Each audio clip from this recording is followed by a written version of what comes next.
मेरे नौजवान साथियों, आज हमारा देश बहुत ही नाजुक स्थिति से गुजर रहा है, क्योंकि हमारे आपका जो संविधान है, जो लोकतंत्र है, उसे खत्म किया जा रहा है। आप सभी को समझना होगा, और खास करके मेरे नौजवान साथियों को, क्योंकि देश का जो आरक्षण है, जिसके बदौलत आप लोग पा जाते हैं नौकरी, जो बाबा साहब भीमराव अम्बेडकर जी दिए हैं, जो दलित और बैकवर्ड समाज के लोग कहीं न कहीं एसपी, डीएसपी, डीएम, पुलिस, दरोगा, लेखपाल बने दिखाई देते हैं, तो केवल बाबा साहब भीमराव अम्बेडकर के संविधान और आरक्षण की बदौलत है। आज वो खतरे में है, और आरक्षण डायरेक्ट सीधे नहीं खत्म किया जा रहा है। जितनी भी सरकारी संस्थाएं हैं, जो नवरत्न कंपनियां हैं, रेल, भेल, गेल, सेल, सारी सरकारी संस्थाएं प्राइवेट कर दी जाएंगी, तो सोचिए आपको कहां से मिलेगा आरक्षण का लाभ। तो हमारे देश के प्रधानमंत्री जी कहे थे देश को नहीं बिकने देंगे, और चाय बेचने वाले खुद देश बेच रहे हैं। देश की सारी सरकारी संस्थाएं अगर प्राइवेट कर दी जाएंगे, तो मेरे दलित और बैकवर्ड समाज के भाइयों, जरा आप सोचो, आप लोगों को आरक्षण का लाभ कहां से मिलेगा। फिर से आपको वही पुराने दौर में ले जाना चाहते हैं ये लोग। इनकी मानसिकता को आप लोगों को बीच बताने आए हैं हम लोग। इसलिए आप लोगों से निवेदन है, हमारे देश के प्रधानमंत्री वो केवल एक पार्टी के प्रधानमंत्री बन के रह गए हैं। बिजली बिल माफ कर दूंगा, कीटनाशक दवाएं सस्ती कर दूंगा, लेकिन आज देखिए पेपर उठाकर देखिए, किसान भाई हमारे आत्महत्या करने पे मजबूर हैं। यहाँ तक इतने चोर हैं ये लोग, जो यूरिया 50 किलो मिलता था वो 45 किलो हो गया है। आपका खून चूस रहे हैं ये लोग, और ये आप बात समझ नहीं रहे हैं। ये हमें आपको जातियों में बांट देते हैं। ये हमेशा अलगाववादी की राजनीति कर रहे हैं, जैसे अंग्रेज करते थे, फूट डालो राज करो। आज वही कर रहे हैं। दलित को बैकवर्ड से, यादव को पटेल से, कुर्मी को हर एक जाति बिरादरी से लड़ा के राज कर रहे हैं। सोचिए आपकी आबादी कितनी है, और हम लोग कहाँ हैं, किस स्थिति में है। अगर आज आप ये लोग नहीं समझे, ये 2024 से कोई आम चुनाव नहीं होने जा रहा है, चुनाव होगा, इसको आपको समझना होगा। अब आप लोगों को समझना है कि हम संविधान बचाने वाले के साथ चले, कि जो संविधान को खत्म करना चाहते हैं उनके साथ चले। इसलिए हम लोग आए हैं। वो कहे थे ना, हमारी सरकार बना दो, मजदूरों, गरीबों, महंगाई कम कर देंगे। कितनी महंगाई कम करे, कोई बता दे। कहते थे जो पहले प्रधानमंत्री थे मनमोहन सिंह को, कि हमारे प्रधानमंत्री महंगाई का मैं नहीं बोलते, अपना क्यों नहीं बोल रहे हैं। गैस, डीजल, पेट्रोल का दाम देखिए, खाद्य सामग्री, तेल, दाल देखिए, कितना परिवार ऐसा है, अगर वो आटा ले रहा है तो चावल दाल नहीं ले पा रहा है। लगभग 25 करोड़ ऐसे लोग हैं उत्तर प्रदेश में, भारत में, जो एक टाइम भोजन नहीं करते हैं।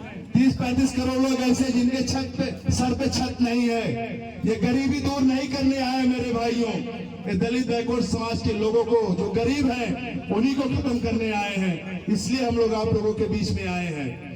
हम लोग चाहते हैं कि देश में समता मूलक समाज हो। समाजवादी पार्टी की जब सरकार थी, जो हमारी माताएं बहनें थी, बहुत लोग 55 लाख महिलाओं को वृद्धा विधवा पेंशन मिला करता था, कन्या धन था।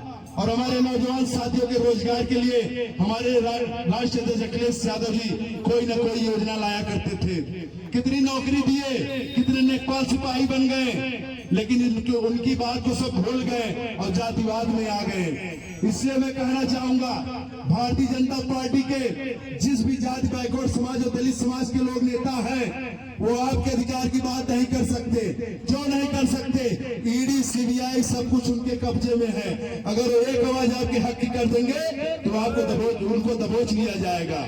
इसलिए अपने जात के ऊपर न जाइए। अगर आप लोग चाहते हैं आपके बच्चों को नौकरी मिले, महंगाई कम हो, आप सुरक्षित रहें, तो समाजवादी पार्टी का साथ दीजिए। 2024 में जब इंडिया गठबंधन का कोई प्रत्याशी आए, तो मंच में जितने हमारे नेता लोग बैठे हैं, जो भी लोकसभा का टिकट पाए, उन्हें जिताकर इन्हें मजबूत कर दीजिएगा आप लोग।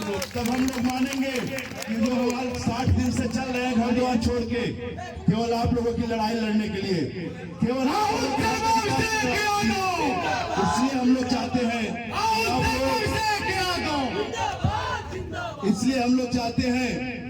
आप लोग अब की जब चुनाव आएगा 24 वाला, कोई ना कोई प्रोपेगेंडा लाएंगे। 5 किलो के राशन पे अपने बच्चों का भविष्य मत बेचिएगा। 5 किलो राशन कितने का होगा? बहुत होगा मजहत 200-300 का होगा। और हमारे मोदी जी उस पे अपना फोटो कितने का छपवाते हैं? 500 का। हर घर अपना फोटो भेज दिए हैं। 1200 सिलेंडर करके, 400 से 1200 करके, और 200 घटा दिए, और बैनर पे लिखवा रहे हैं कि माताओं बहनों को रक्षाबंधन पे भारी छूट। ये इनकी राजनीति है। 10 बढ़ाते हैं, 1 कम करते हैं। तो इस बात को आप लोगों को समझ के जाना होगा, और समझ के जाइए, लोगों को समझाइए, हर एक लोग को समझाइए, बताइए, उस गरीब झोपड़ी में रहने वाले को भी बताइए कि समाजवादी पार्टी के नौजवान निकले हुए हैं।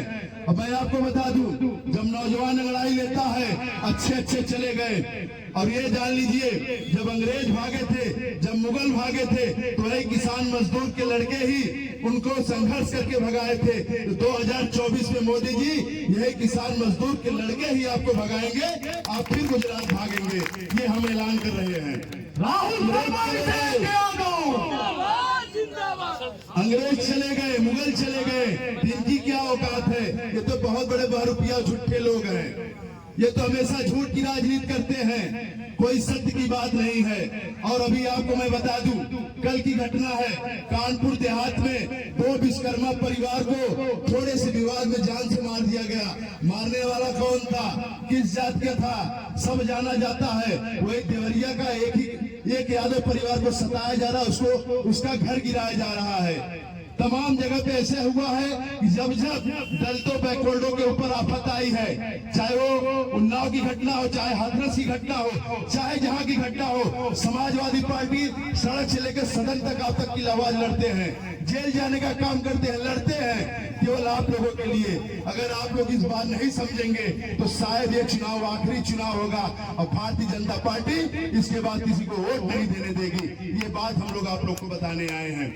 और हम लोग इसी निवेदन के साथ अपनी बात में विराम दूंगा कि मेरे नौजवान साथियों, आप लोगों के ऊपर बहुत बड़ा भरोसा है अखिलेश जी का। और श्रद्धेय नेताजी हमेशा कहते हैं समाजवादी पार्टी नौजवानों की पार्टी है। तो मेरे नौजवानों, लोगों को जोड़ो, समझाओ, अखिलेश यादव जी के कार्यों को गुनाओ, और जो भारतीय जनता पार्टी की जन विरोधी नीतियां हैं, जो उनके उन्मादी विचार हैं, जो झगड़ालू विचार हैं, जो केवल हिंदू मुस्लिम की राजनीति करते हैं, जब आप विकास की बात करेंगे, रोजगार की बात करेंगे, तुरंत आपको हिंदू मुस्लिम में ले चले जाएंगे, मंदिर मस्जिद में लेके चले जाएंगे, लेकिन आपके बात का जवाब वो नहीं दे सकते हैं। महंगाई की बात करेंगे तो तुरंत वो अयोध्या की मंदिर की राजनीति करने लगेंगे। हमें आस्था है, हम भी हिंदू हैं, लेकिन हमारे पेट, हमारे बच्चों का पेट, हमारे नौजवान साथियों का रोजगार कैसे मिले, इस पे भी तो विचार होना चाहिए। इस पे मन की बात हमारे देश के झूठे प्रधानमंत्री जी नहीं करते हैं। वो केवल अपनी मन की बात बोल के चले जाते हैं, आप लोगों की मन की बात नहीं सुनते हैं। उनके घड़ियाली आंसुओं में मत बहिएगा आप लोग। इसलिए हम लोग आप लोगों के बीच में आए हैं। 60 दिन हो गया है, अभी ये पूरा उत्तर प्रदेश होकर हम लोग दिल्ली तक चढ़ाई करेंगे, और जब तक दिल्ली तक चढ़ेंगे योगी जी अपना पूरा बिस्तरा बांध के गायब हो जाएंगे। बहुत बहुत धन्यवाद और आभार देते हैं राहुल शर्मा जी को, इतना बड़ा सभा कराएं, और भारी तादाद में हमारी माताएं बहनें आई हैं। और माताओं बहनों को निवेदन है कि आप लोग अपने बच्चों के भविष्य के बारे में 5 किलो राशन पे मत जाइएगा, और साइकिल का बटन दबा दीजिएगा। बहुत बहुत धन्यवाद। जय हिंद, जय भारत।